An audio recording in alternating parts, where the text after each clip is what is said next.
You believe your money is safe. You believe the Federal Deposit Insurance Corporation, the FDIC, is the unbreakable shield protecting your life savings. You believe the chaos of 2008, where taxpayers footed the bill, taught the global financial system a necessary, painful lesson. You believe the laws changed, but the hidden truth is that the laws changed to put you on the hook. The laws changed to make you, the silent, unsuspecting depositor, the ultimate inescapable insurance policy for the banks of the elite. This is not hyperbole. It is the mechanical, documented design of the system we are currently trapped within. We are not just witnessing the slow erosion of purchasing power. We are approaching the final moment when the financial architects, facing an instability they themselves created, will execute the ultimate emergency measure, a perfectly legal, surgical seizure of wealth. They have designed the ultimate firewall, a mechanism that uses the money you put into the bank to rescue the bank from its own catastrophic failures. This is the bail-in. It is the financial atom bomb aimed squarely at the unprotected assets of the middle class, and it is built into the foundation of nearly every major Western economy. The pattern is now mathematically complete. The signs are everywhere. The historical blueprints are clear. The mechanism is locked and loaded for the next inevitable crisis. The only question remaining is when the trigger is pulled. Now let's deconstruct the architects, the blueprints, and the final stages of the collapse we are currently living through. The defining characteristic of financial collapse is not the moment of impact, but the years of meticulous preparation that precede it. Stage 1, the preparation stage, demands the creation of a working prototype that normalizes the unthinkable. For the global elite, that prototype was executed with mechanical precision in 2013 on the tiny island nation of Cyprus. Before 2013, the common understanding was simple. If a bank failed, the government, meaning the taxpayer, stepped in. That was the established bailout model, perfected during the Great Financial Crisis. But the architects of global finance knew the next collapse would be too large for taxpayers to absorb again. They needed a new victim. They needed a new source of capital. And that source was the depositor. Cyprus was their testing ground. When the nation's two largest banks collapsed, the European Union and the IMF, in an unprecedented move, introduced the concept of the haircut. This was not an isolated incident of financial misfortune. It was the surgical insertion of a new financial rule into the system.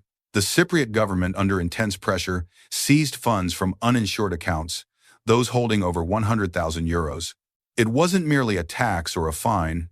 It was a conversion of the depositors' cash, their liquid assets, into worthless or highly diluted bank stock. The system didn't just fail. The system cannibalized its customers to survive. This single event achieved two critical objectives for the architects. First, it provided an immediate non-taxpayer source of capital to stabilize the failing banks. Second, and far more critical, it established the legal precedent.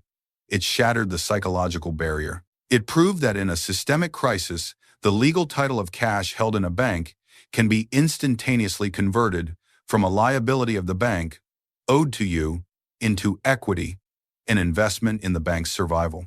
The message sent to every government and financial institution globally was clear. Bank deposits are no longer sacrosanct. They are effectively unsecured debt to the bank, and that debt can be erased or converted during a crisis. Cyprus was the stage 1 proof of concept for the global financial confiscation blueprint. The architects watched, analyzed the public reaction, noted the minimal political fallout, and then proceeded with stage 2, legislating the mechanism into every major economy. This blueprint, once proven, became the foundation for the most dangerous pieces of financial legislation drafted since the Great Depression. The illusion of safety relies entirely on the premise that the bank is a mere custodian of your wealth. But the legal framework, now globalized, confirms the true nature of the transaction. When you deposit money, you are not storing it, you are lending it to the bank. And under the new legal architecture, that loan is now subordinated to the bank's survival. The next time the system breaks, the losses won't be socialized onto the taxpayer. They will be individualized onto the depositor. The successful execution of Stage 1, the Cyprus prototype, immediately accelerated Stage 2, which we define as the legal architecture of seizure. For the United States, this architecture was already being built in the shadows of the 2008 crisis, culminating in the passage of the Dodd-Frank Wall Street Reform and Consumer Protection Act of 2010. While superficially presented as a response to the bailout crisis, Dodd-Frank contains mechanisms that do far more than merely regulate. They formalize the conversion of liabilities to your money into bank equity. The core mechanism is found in Title II of the Act, which establishes the Orderly Liquidation Authority, OLA, managed by the FDIC. This is not the standard, familiar FDIC liquidation process that guarantees $250,000 per account. That old system is for small, isolated failures. The OLA is for systemically important financial institutions, the SIFIs, the too big to fail banks. This is where the transition from bailout to bail-in is cemented with mechanical precision. Under the OLA, if a SIFI fails, the FDIC is granted sweeping, immediate authority to step in, take control, and reorganize the institution. The most critical and least understood component of this authority lies in Section 206 of the Act.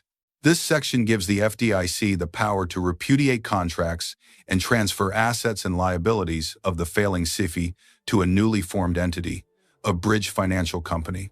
When this transfer happens, the FDIC has the discretion to wipe out or convert existing liabilities into equity.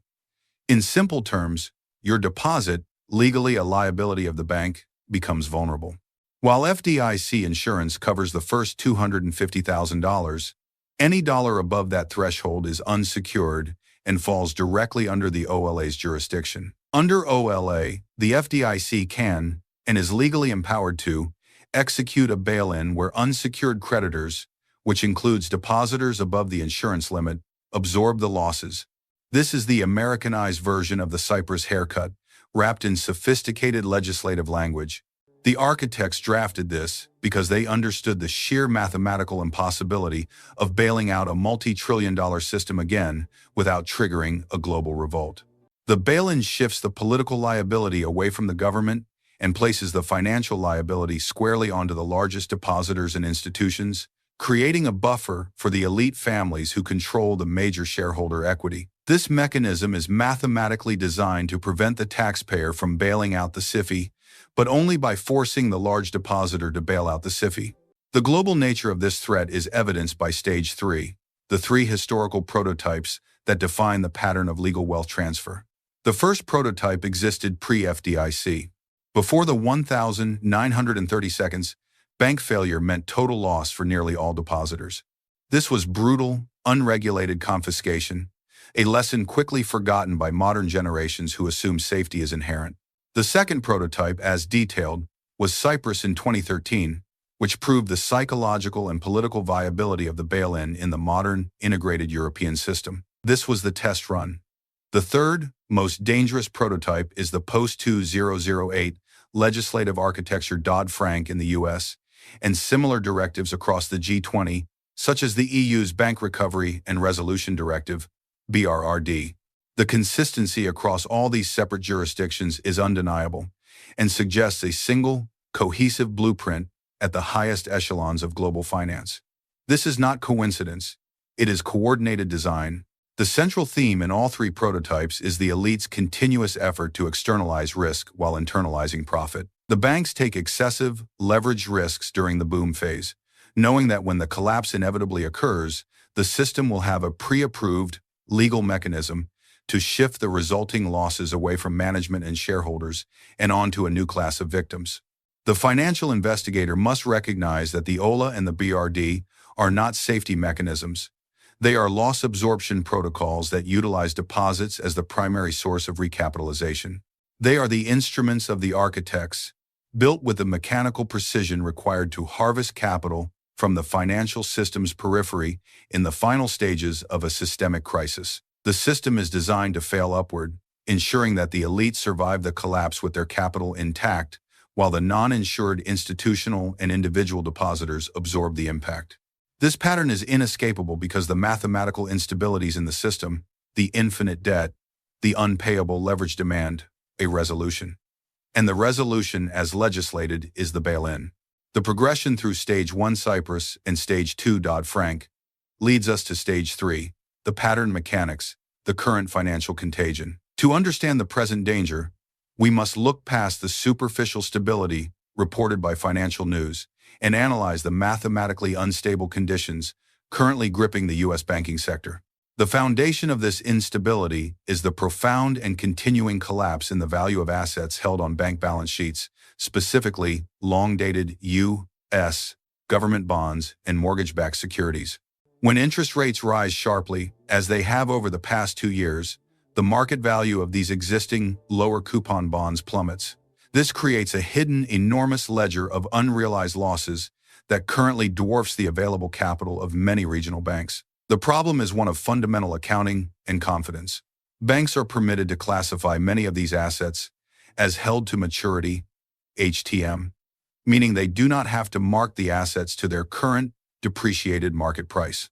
This allows them to maintain the illusion of solvency, presenting balance sheets that appear stable even as their underlying assets lose hundreds of billions in value.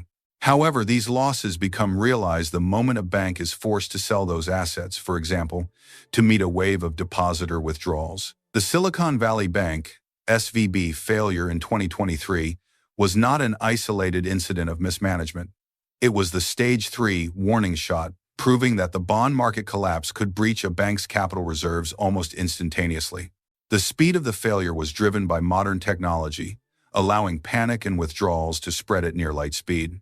The architects learned that future failures would be compressed into days, not weeks, necessitating the immediate, mechanical execution powers granted by the OLA. The scale of the problem is infinite in its implications. Analysis of FDIC data reveals that the total unrealized losses across the U.S. banking system remain hundreds of billions of dollars. This deficit is systemic and cannot be simply inflated away.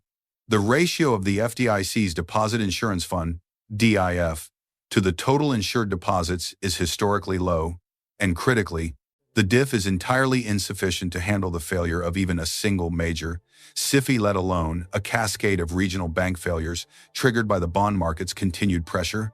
The DIF currently covers only a tiny fraction of the total banking assets, meaning that the true safety net is gossamer thin. The architects designed the bail-in mechanism precisely because they knew the insurance system was structurally inadequate to handle a crisis of this magnitude. The mechanics demand a self-funding solution, and that solution is the conversion of uninsured liabilities into capital. We are watching the mechanics of a wealth transfer unfold with mechanical precision. The banks facing these colossal unrealized losses have become highly defensive. They are tightening credit, reducing lending, and hoarding liquidity. This withdrawal of capital starves the broader economy, acting as a deflationary force on the real economy, while the Fed simultaneously attempts to sustain an inflationary environment through quantitative easing and artificially low rates.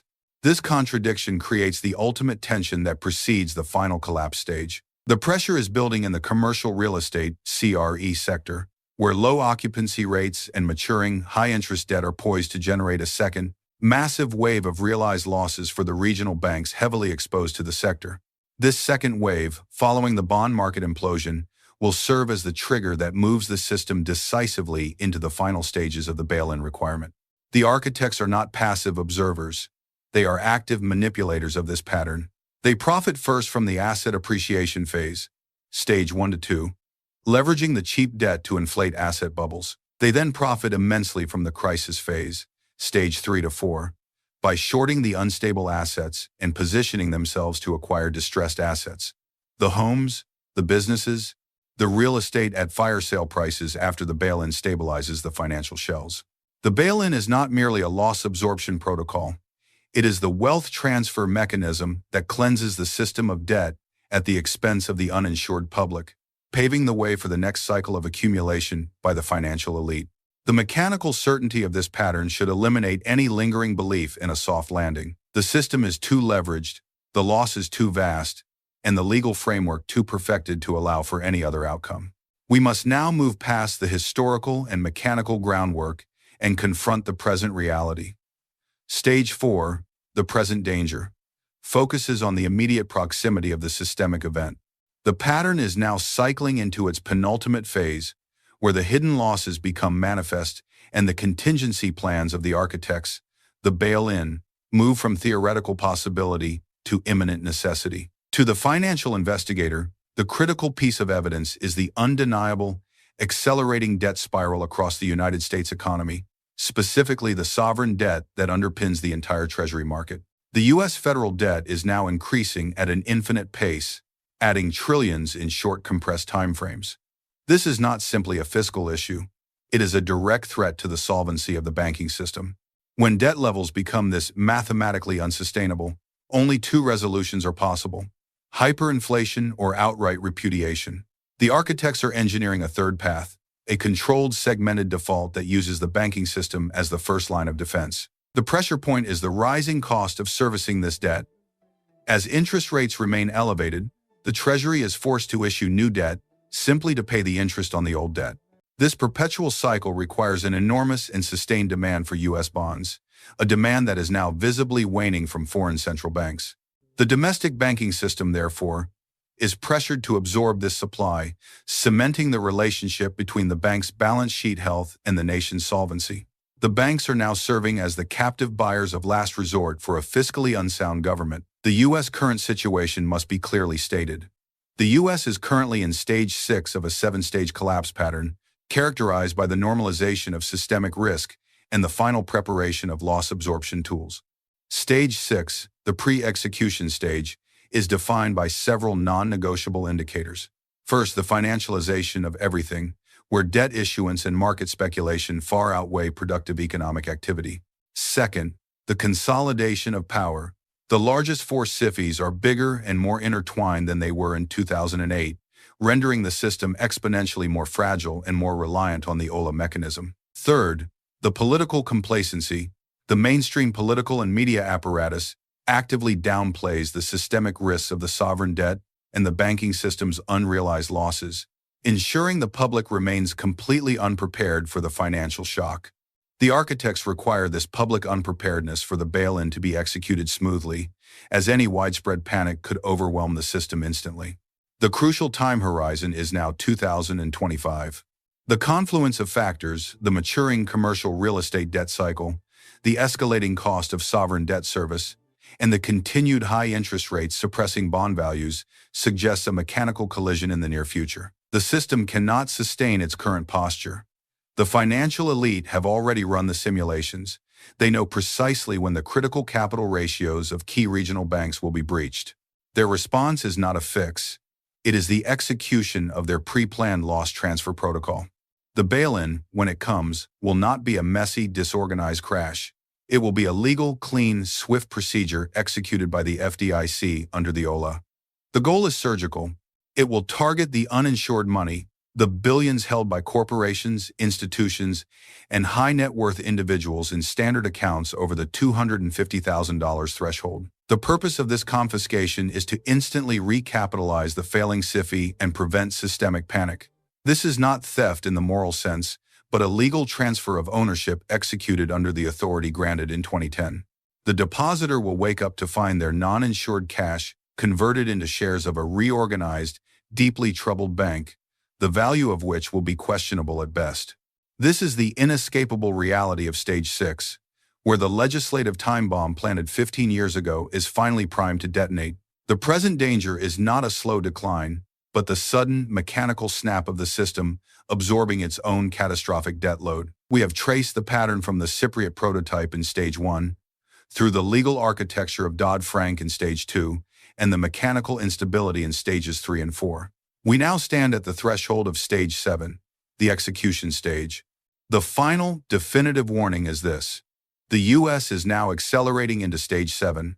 This stage is characterized by the sudden loss of confidence that manifests as market illiquidity, immediate counterparty risk, and the widespread flight of capital from the affected financial sector. The transition from Stage 6 to Stage 7 will be marked by the failure of a financial institution deemed too big to fail, but not too small to ignore, likely a major regional bank that serves as a linchpin for specific economic sectors, such as agriculture or commercial real estate. When that failure occurs, the FDIC will initiate the OLA process with mechanical precision. The architects have run the play, and they know the exact sequence required to minimize political damage while maximizing capital absorption. The execution will be swift, likely over a weekend, to prevent a run on all other banks. The profound truth we must internalize is that in Stage 7, Cash is no longer king if it resides unprotected within the collapsing system. The architects, the powerful families and financial institutions that control the global flow of capital have already positioned themselves. They hold the majority of their wealth in assets legally structured outside the reach of the OLA and similar global bail-in laws. They hold tangible, non-systemic assets, or they utilize sophisticated legal instruments that subordinate the claims of uninsured depositors to their own. The bail-in is not intended to harm the elite. It is designed to clear the deck of the remaining systemic risk and absorb the massive losses accrued by the mismanagement of the past 2 decades. This final stage demands a definitive response from the sophisticated investor and the concerned citizen. Survival is no longer about maximizing returns. It is about capital preservation outside the designated kill zone of the financial system. We must recognize that the system is mathematically unstable, and its engineered solution, the bail-in, is now inescapable. For every investor, the action phase is non-negotiable. First, de-risk deposits. All cash holdings exceeding the $250,000 FDIC limit in any single institution must be immediately diversified or moved into assets that possess zero counterparty risk. This means moving wealth out of the liability structure of the commercial banks and into holdings that are not subject to OLA conversion. Second, acquire tangible and uncorrelated assets. The capital fleeing the financial system in Stage 7 will rapidly inflate the value of assets outside the bail-in mechanism. Physical gold and silver, certain forms of uncorrelated real estate, and select, highly disciplined digital assets that operate outside the control of the centralized banking infrastructure. These assets become the final lifeboats of financial survival. Third, understand the rules of the game. The next crash will be different. It will not be a bailout. It will be a transfer. Knowing that the rulebook was rewritten in 2010, the legal precedent established in 2013, is the critical piece of information that separates those who survive the inevitable wealth seizure from those who become the final, legal source of capital for the collapsing institutions. The architects have completed their blueprint. The elite have ensured their survival. The mechanisms are in place. The conditions mathematically cannot be sustained. We are living in the final countdown to the most comprehensive legal wealth transfer in modern history. The time to act is now. The pattern of collapse is rarely a thunderous crash. It is almost always a slow, creeping erosion of stability, punctuated by moments of shocking surgical confiscation. We began this journey by exploring the moment the world agreed that depositors could be the first and final line of defense for the banks, transforming trust into an unsecured liability. We deconstructed the laws, the hidden architecture, and the mechanical instability of trillions in unrealized losses that guarantee the execution of the bail-in. You now possess the blueprint. The system is operating precisely as its architects intended, preparing for the final, forced recapitalization event. The financial forces that have been unleashed are powerful, abstract, and operate with inescapable mechanical certainty, indifferent to individual consequence. But understanding this pattern gives us back the most valuable commodity: choice. It offers the clarity to move our personal economic architecture out of the system's blast radius. We cannot stop the inevitable, but we can, and must, ensure that when the system finally eats its own, it is consuming the liabilities of the elite and not the hard-earned capital of the prepared.